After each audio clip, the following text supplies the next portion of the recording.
Not silence. Never silence. Even in the stillness, there is movement.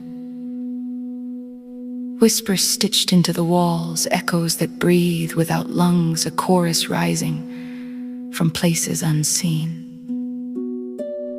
Call it noise, call it illusion, but to the one standing inside it, it is presence. Voices that do not knock, figures that do not cast shadows, reality bending like light through fractured glass. And the world says, none of this is real.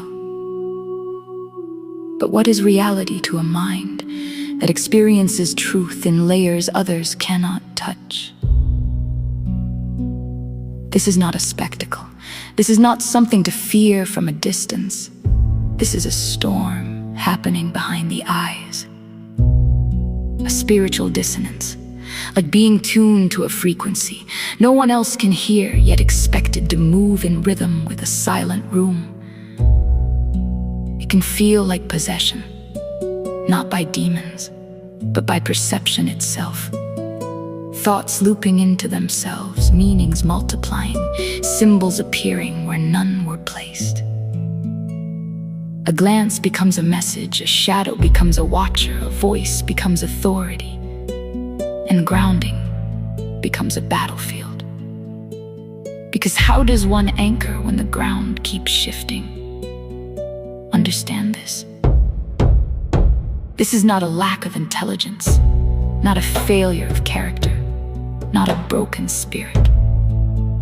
This is a condition where the mind creates reality with such intensity it cannot always separate internal from external.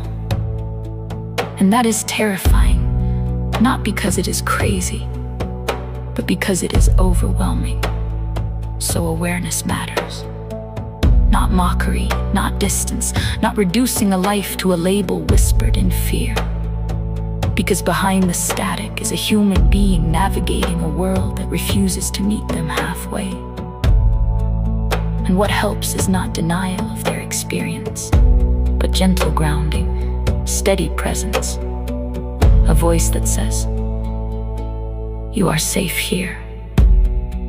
Not everything has to be believed, but everything you feel deserves to be met with care.